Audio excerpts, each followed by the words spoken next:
Muy bien, vamos a iniciar este video que se llama apalancamiento operativo y financiero. Esto está dentro de las herramientas de análisis financiero que todo administrador debe tener a la mano para poder, eh, en dos momentos diferentes, poder hacer cierto tipo de interpretaciones de la información que tiene disponible.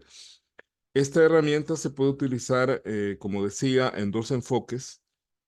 Uno es en enfoque de proyección. Nosotros podemos estar analizando una posible proyección a futuro, un crecimiento, más que todo en la parte de los ingresos. Nosotros queremos saber cuál podría ser el probable efecto que este aumento en el nivel de ventas que nosotros podamos tener nos va a generar, si esto nos va a generar un resultado positivo o un resultado negativo. Y el otro enfoque es un enfoque histórico en el cual nosotros podemos perfectamente analizar una situación que ya pasó. Es decir, estábamos en una situación A y de esa situación A pasamos a una situación B y queremos saber si esa situación B es mejor, igual o probablemente peor que la situación A. Y vemos ahí de que el apalancamiento puede ser medido de manera operativa y de manera financiera. Vamos a ir desglosando cada uno de esos conceptos. Vamos a ver algunas fórmulas básicas que vamos a necesitar para poder aplicar esta técnica. Y al final del video, pues vamos a hacer un ejercicio. Probablemente dividamos el video en dos partes para que no quede tan cargado.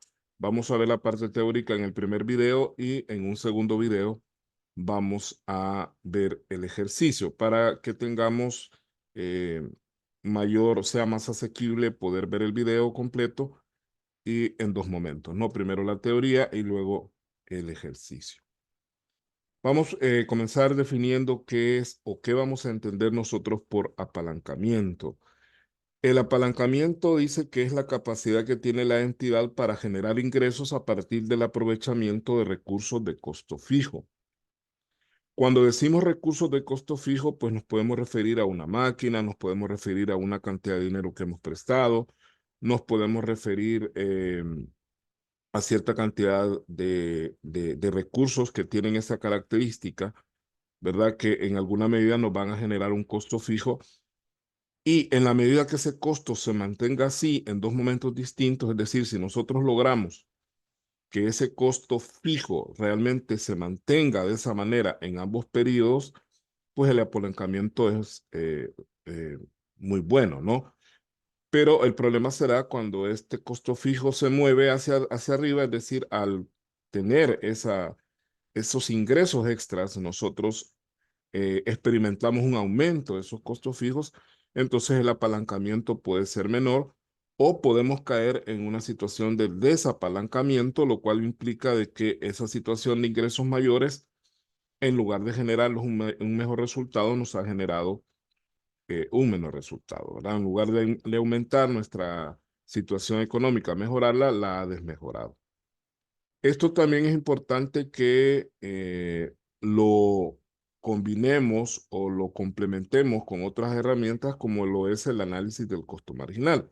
Pero eso no es materia de este video. Ahorita vamos a enfocarnos específicamente en el apalancamiento. Ahora, los costos fijos de los cuales hablamos en la definición pueden ser de dos tipos. Tenemos por un lado los costos operativos fijos, que son generados por las actividades relativas al funcionamiento de la empresa, que incluyen áreas como producción, ventas y administración. Es decir, que los costos operativos tienen una característica que son internos, son costos de la empresa, del funcionamiento interno de la empresa. Y en el área de producción, pues podemos tener costos fijos como depreciaciones, por ejemplo, o alquileres, que tienden a ser fijos, salarios de algún tipo de personal que también tiende a ser fijo.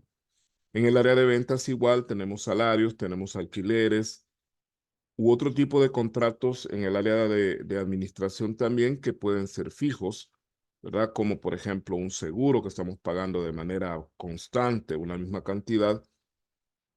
Y pues otro tipo de costos que tengan ese comportamiento, que aunque la producción o la venta aumente, ese costo va a tender a mantenerse fijo, lo cual no significa que siempre es así, porque tal como hemos visto en otros videos, pues los costos fijos tienen esa característica de que cuando los niveles de actividad de la empresa suben más allá de cierto nivel, el costo fijo tiende a dispararse. Tenemos también, por otro lado, los costos fijos financieros, que son aquellos que deben cubrirse como producto de la utilización de recursos financieros externos, tales como los intereses pagados a diferentes dadores de fondos, así como los tenedores de acciones preferidas. Los costos financieros fijos son aquellos que tienen que ver más que todo con el financiamiento que la empresa tiene. Es decir, la empresa para poder funcionar necesita recursos financieros, necesita plata. Y esa plata nosotros la podemos conseguir en diferentes tipos de fuentes. Una de ellas son los pasivos, ¿verdad? Desde pasivos a corto plazo, como son en el caso de los proveedores, como también pasivos a largo plazo, que son, por ejemplo, los préstamos prendarios, hipotecarios u otro tipo de préstamos que nosotros hayamos tenido que hacer. Ese sería financiamiento a través de pasivos. Pero también se considera financiamiento lo que es los dividendos que se pagan a las acciones preferidas. Es importante hacer un paréntesis para explicar esto de las acciones preferidas. Según la legislación mercantil de muchos países, incluyendo el nuestro, cuando nosotros creamos una sociedad anónima, existen dos tipos de acciones o de accionistas. Los accionistas comunes, que son los accionistas normales, es decir, los accionistas que estamos involucrados de una manera directa en la administración de la empresa, es decir, son los accionistas principales, los que manejan de hecho la empresa, pero a veces los accionistas comunes no tienen recursos suficientes como para poder echar a andar la empresa y recurren a la figura de accionista preferido. El accionista preferido, si bien es cierto, es propietario también, igual que los comunes, pero tiene dos características que lo diferencian de los accionistas comunes. En primer lugar, no tienen incidencia en la administración de la empresa, es decir, ellos no tienen la potestad o la facultad de poder tomar decisiones a la hora de que se van a administrar la empresa. De hecho, de acuerdo a nuestra legislación, los accionistas preferidos no pueden votar en las juntas ordinarias, es decir, en las juntas que se hacen año con año, sino que solamente pueden votar en casos de juntas extraordinarias, que esas se dan en situaciones muy de emergencia. Eso ya es una limitación que ellos tienen porque no toman decisiones en el día a día de la empresa. Sin embargo, son propietarios. A cambio de esa limitación de no poder administrar y de no poder tomar decisiones directas, los accionistas preferidos tienen el derecho a recibir un dividendo fijo, o no más bien fijo, sino un dividendo que debe ser garantizado en un porcentaje fijo. Si se les da más, pues no hay problema, pero no se les puede dar menos de lo que está establecido según los estatutos que tenga la sociedad. Esto puede variar de país a país. En el caso de nuestro país, pues la legislación habla de un 6%, que realmente es un valor que no es apropiado, que tiene que ver con el interés legal, que es una figura que existe, pero que actualmente el interés legal en todo caso ya no es el 6%, sino que anda, según el último dato que tuve, del 12%, ¿verdad? El interés legal es el interés que se establece cuando no hay una tasa de interés que se deba pagar en algún determinado momento, entre un conflicto, digamos, entre dos personas que están peleando por un recurso y al final el juez dictamina que hay que pagar intereses a la parte que gana el pleito. Esos intereses se calculan de acuerdo al interés legal. Entonces, el interés legal se va actualizando cada cierto tiempo y la última actualización pues era del 12%. Pero cuando se creó la legislación mercantil y se puso esta de las acciones preferidas, el interés legal era del 6%. Por eso es que la ley sigue diciendo 6%. Habría que ajustarlo. Quizás el artículo ya no debería decir 6%, sino decir se aplicará el interés legal. Ese será el dividendo mínimo. Pero lo importante es que estos accionistas no pueden tener menos de ese dividendo. Básicamente, los accionistas preferidos son acreedores de la empresa, con la diferencia que los pasivos tienen vencimiento fijo, mientras que las acciones no, ¿verdad? Entonces ellos pueden pasar prácticamente toda su vida como accionistas y siempre estar recibiendo ese valor fijo de dividendo. Por lo tanto, nosotros a los dividendos los vamos a considerar como costos de financiamiento. El mismo efecto que tienen los intereses, ¿verdad? Esa es la explicación que puedo dar en este momento sobre las acciones preferidas. Ahora, de acuerdo a estos dos tipos de costos fijos, nosotros entonces vamos a tener dos tipos de apalancamiento que van a tener que ver con esos dos tipos de costos, ¿verdad? Entonces, tenemos que en vista de lo anterior existen dos tipos de apalancamiento, el operativo y el financiero. Si estamos hablando de costos fijos operativos, pues estamos hablando de apalancamiento operativo, y si nos enfocamos en los costos financieros, pues los costos fijos de financiamiento, estamos en el apalancamiento financiero, y eso tiene que ver con la estructura que nosotros vamos a manejar del estado de resultados, que es un poco diferente a la estructura tradicional que nosotros hemos visto, porque esta estructura de estado de resultados, que lo vamos a ver ya concretamente en el ejemplo, tiene que ver precisamente con esas dos partes, ¿no? La primera parte es la parte operativa y la segunda parte es la parte financiera. Ahora, ¿cómo vamos nosotros a medir el apalancamiento? Dice acá que el apalancamiento operativo mide la relación entre la variación porcentual de la utilidad antes de intereses e impuestos, que la vamos a simbolizar con esas siglas, y la variación porcentual en las ventas. Al valor resultante se le llama grado de apalancamiento operativo. Es decir, nosotros lo que vamos a hacer es calcular cómo varió la utilidad antes de intereses e impuestos, que es la misma utilidad de operación que nosotros conocemos, cómo varió de un año a otro, ¿no? O cómo va a variar si en caso de una proyección, cómo variaría en caso de que fuera una proyección. ¿Qué porcentaje de crecimiento o de decrecimiento tiene esta utilidad? ¿Verdad? Ya vamos a ver en el ejemplo cómo se calcula esto de las variaciones. Están en un tema que se llama análisis porcentual, que simplemente lo que hacemos es restar el valor del año presente o actual menos el valor del año anterior, ¿verdad? Sacamos la diferencia y eso lo dividimos entre el valor absoluto del año anterior, ¿verdad? Para saber qué porcentaje ha crecido o ha decrecido. Entonces calculamos la variación porcentual de la utilidad.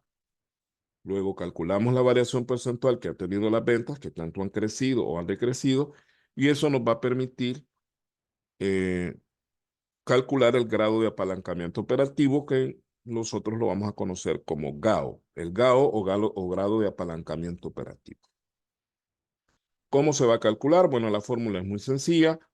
El grado de apalancamiento operativo es igual a la variación porcentual, ¿verdad? Recordemos que este delta quiere decir variación porcentual de la utilidad antes de intereses e impuestos dividido entre la variación porcentual en las ventas. Eso nos va a dar un número que vamos a analizar posteriormente.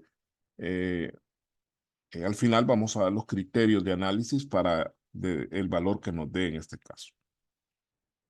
Luego tenemos el apalancamiento financiero. ¿Cómo vamos a medir el apalancamiento financiero? El apalancamiento financiero se mide la relación entre la variación porcentual en la utilidad por acción, o conocida como UPA, y la variación porcentual de la utilidad antes de intereses e impuestos, o sea, la utilidad, la UAII, que ya la vimos anteriormente. Al valor resultante se le llama grado de apalancamiento operativo. Entonces, la fórmula del GAF, o grado de apalancamiento financiero, tenemos aquí a la izquierda que la fórmula es grado de apalancamiento financiero es igual a la variación porcentual en la UPA dividido entre la utilidad, perdón, la variación porcentual en la utilidad antes de intereses e impuestos. Ahora, la UPA es utilidad por acción. Es decir, cuánto le toca a cada acción común. Hay que aclarar que la UPA es para acciones comunes, porque las acciones preferidas tienen un dividendo que se ya está pactado, cuánto se les tiene que pagar, mientras que para las acciones comunes, pues quedaría el resto de dinero cuando repartimos la utilidad y le damos su parte a los accionistas preferidos, lo que queda es lo que vamos a repartir entre las unidades, entre las acciones comunes. Entonces, la utilidad disponible de acciones comunes, que es lo que nos va a resultar ahí, lo vamos a dividir entre el número de acciones que están en circulación y eso nos va a dar la UPA, ¿verdad?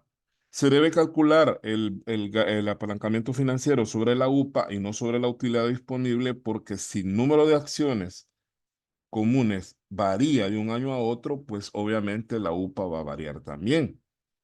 Entonces usted puede decir, no, es que ganamos el año pasado, la utilidad disponible de acciones comunes eran $10,000 y este año siguen siendo $10,000, entonces estamos igual.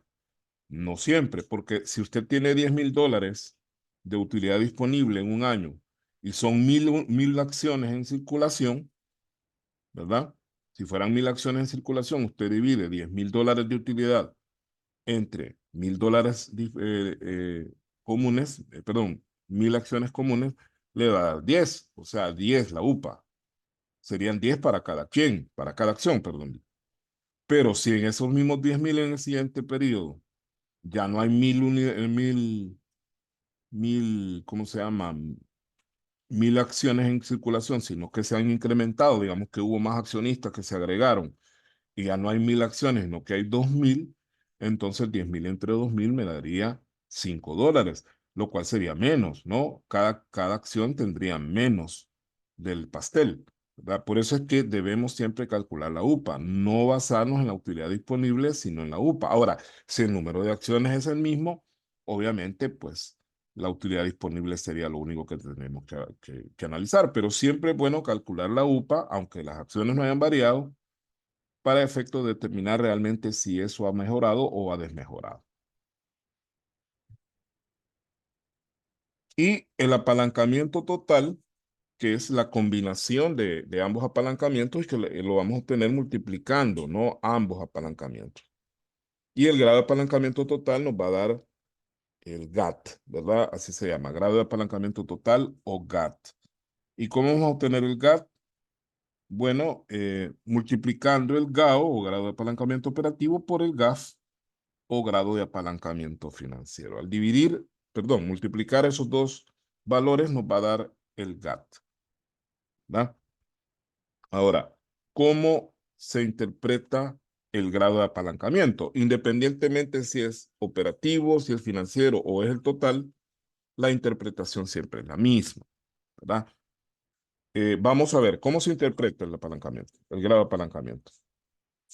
El grado de apalancamiento se puede interpretar en dos aspectos, en signo y en magnitud, ¿verdad? Se puede aplicar en signo o en magnitud. Y ambos valores tienen diferente connotación en cuanto a la interpretación que nosotros le tenemos que dar. Entonces tenemos primero en cuanto al signo. El signo del grado de apalancamiento puede ser positivo o puede ser negativo.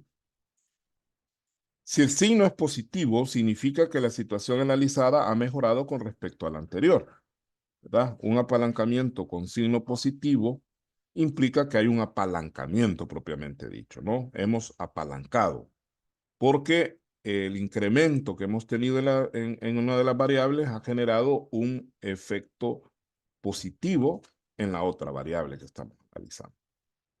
Y el negativo, o sea, cuando nos da menos, significa que la situación analizada ha desmejorado con respecto al periodo anterior, es decir, con respecto a la situación anterior. Y en ese caso, si nos da negativo, pues estamos hablando de un desapalancamiento. Entonces, es importante que tengamos claro estas herramientas de análisis porque cuando hagamos un ejercicio, al final, que hagamos el cuadro de incidencias que vamos a hacer al final, esos valores, tanto el signo como la magnitud, nos van a servir para ubicarnos cómo está la situación, ¿verdad? Eh, el comportamiento del GAO y el GAS son totalmente independientes entre sí, o sea, aunque no totalmente, porque en un momento dado puede haber un efecto, sobre todo del GAO hacia el GAF, puede haber un efecto. El GAO puede influir en el GAF, no así el GAF en el GAO, no, el GAF no puede influir en el GAO porque el GAF va posterior al GAO.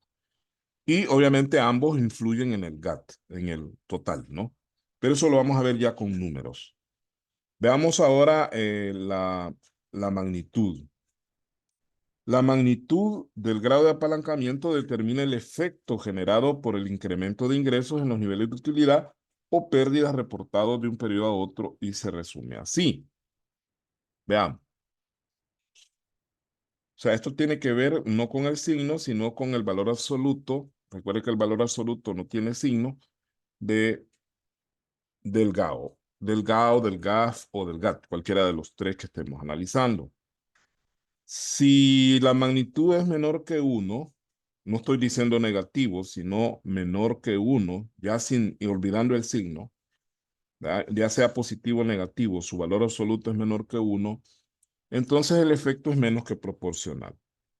Por ejemplo, si usted le da un GAO de 0.5, significa que el efecto que tuvo la venta sobre la utilidad es menos que proporcional. ¿Por qué?